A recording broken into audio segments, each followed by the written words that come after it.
Holtzheim, Belgium, the 29th of January, 1945. Staff Sergeant Leonard Funk and a scratch platoon of clerks and paratroopers have just cleared 15 German-held houses and taken roughly 80 prisoners. Then the guards get careless. The prisoners overpower them, snatch back their weapons, and a German officer jams a pistol into Funk's stomach and demands his surrender. Funk lowers his head. He seems to comply. Then, in the words of his Medal of Honor citation, he brought the muzzle of his Thompson into line and riddled the German officer where he stood. He screamed at his men. The fight that followed lasted seconds. When it ended, 21 Germans were dead, more were wounded, and the rest were prisoners again. That is the horror of the Tommy gun, not at distance, up close where there is no time to aim and nowhere to run. So how did a weapon this flawed become the thing men feared most in a doorway? The man whose name it carries never fired it in a war. John Taliaferro Thompson was a career Army ordnance officer. He had helped bring the Springfield rifle and the .45 caliber service pistol into American hands. Near the end of the First World War, he set out to build something new, a weapon that could sweep an enemy trench clean in a single sustained burst. He called it a trench broom. The trouble was timing. His first prototypes were sitting on a New York dock, waiting to ship to France when the armistice was signed on the 11th of November, 1918. The war the trench broom was built for was already over, so the gun went looking for another customer. It found one in Prohibition-era America in the hands of bootleggers and bank robbers, where the newspapers christened it the Chicago typewriter and the chopper. Thompson hated what his invention had become. His company nearly went bankrupt. He was pushed out of his own firm. He died of a heart attack in June of 1940. About 18 months later, the attack on Pearl Harbor turned his unwanted, unloved trench broom into one of the most sought-after weapons in the world.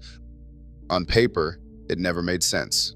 The Thompson weighed about 10.5 pounds empty and roughly 11 pounds with a loaded magazine. That made it heavier than the M1 Garand, the standard American battle rifle. A soldier hauled all that weight for a weapon that fired a pistol cartridge. The .45 ACP round is heavy and slow. It fired a 230-grain bullet at around 900 feet per second. Up close, it hit like a hammer, but it dropped fast, arced like a rainbow at any real distance, and punched through cover poorly. Its effective range was about 50 meters.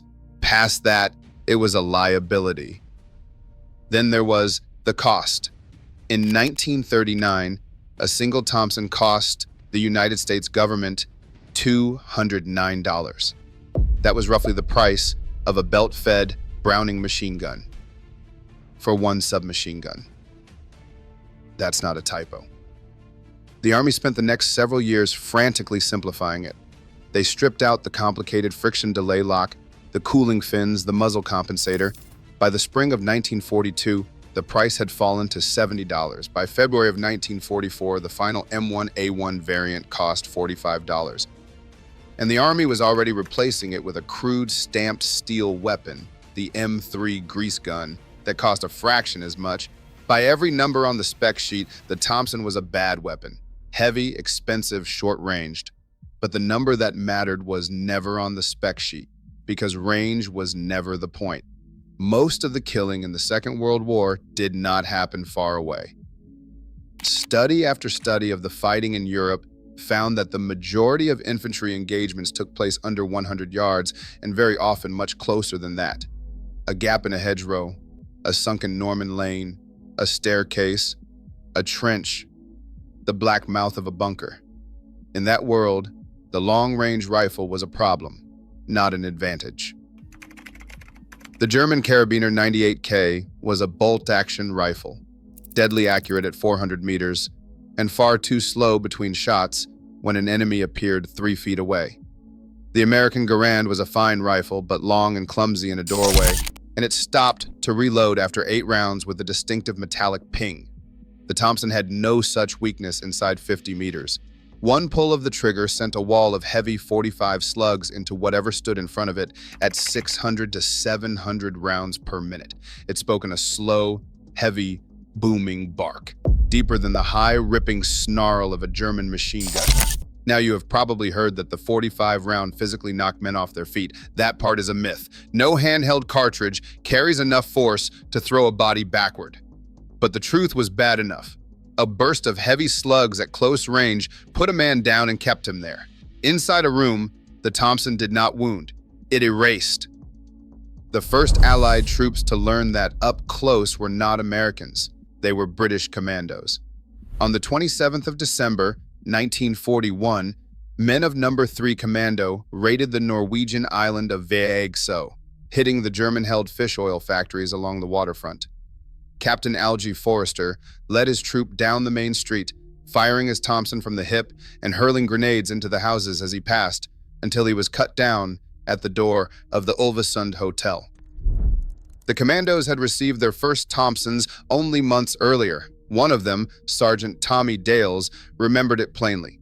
They had all seen the gun at the pictures, in the hands of Al Capone, so for a while, the men walked around talking like James Cagney. The guns, he said, were beautifully made, but blimey, they were heavy things. On the far side of the world, the Thompson became the heart of a new kind of unit. Lieutenant Colonel Evans Carlson built his Marine Raiders around a 3-man fire team. 1 M1 rifle, 1 Browning automatic rifle, and 1 Thompson. On the Macon raid in August of 1942, a 19-year-old raider named Ben Carson crouched ready to kick in the door of Government House and empty a magazine into the room beyond. A month later, on Guadalcanal, roughly 840 Marines under Merritt Edson held a low ridge against more than 2,500 Japanese attacking through the dark. The fighting collapsed to a few yards. At that range, the volume of fire a Thompson could throw was worth more than any rifle's accuracy.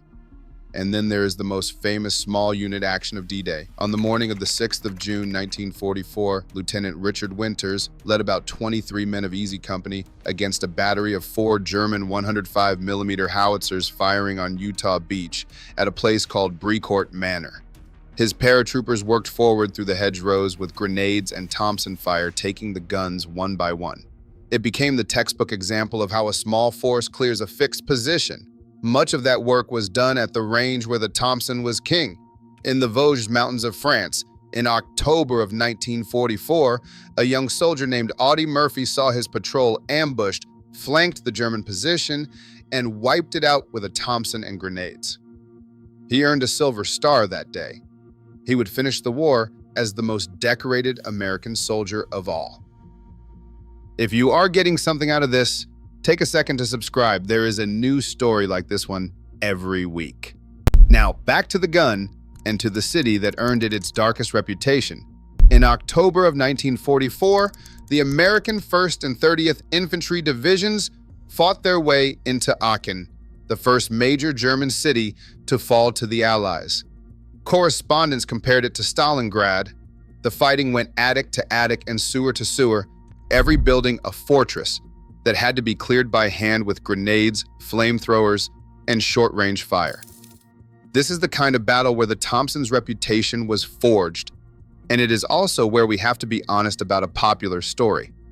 You will often hear that German soldiers came to dread the slow, heavy roar of the Thompson, that they feared the sound itself. It is a good line, but the documented record does not back it the way the legend claims. The sound that both German and Allied accounts agree was genuinely terrifying belonged to a different weapon, the German MG-42 machine gun, with the ripping shriek that earned it the name Hitler's buzzsaw. What is true is simpler and harder. The German soldiers clearing those same houses were not carrying long-range rifles into the fight. The man across the hall was usually holding a Karabiner 98K, or just as often, an MP-40 submachine gun. The MP-40 fired a 9mm round, lighter, a little faster cycling, but without the heavy punch of the 45. Inside a room, the Thompson was not facing a rifleman with the advantage. It was facing another submachine gun, and it hit harder. German house clearers did not need a legend to respect what a Thompson could do at the end of a hallway. They had seen it. Still, the Thompson's flaws were real, and they killed men who trusted the gun too far. The 50-round drum magazine, the one every gangster film made famous, was almost universally abandoned in combat. It rattled, which gave a man away on patrol. It was heavy and fragile, and it had to be loaded with the bolt already cocked. British troops shipped thousands of them back across the Atlantic in exchange for simple 20 and 30-round box magazines. The final M1A1 could not even accept a drum. And the weapon's short reach carried a darker lesson.